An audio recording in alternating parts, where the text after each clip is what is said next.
কেমন আছো তুমি? সুখী হতে পেরেছো কিনা জানতে বড় সাধু হয়।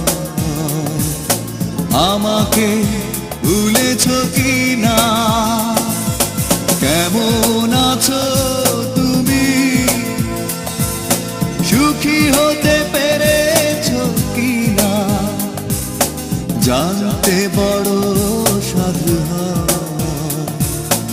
আমাকে ভুলেছো কিনা? তুমি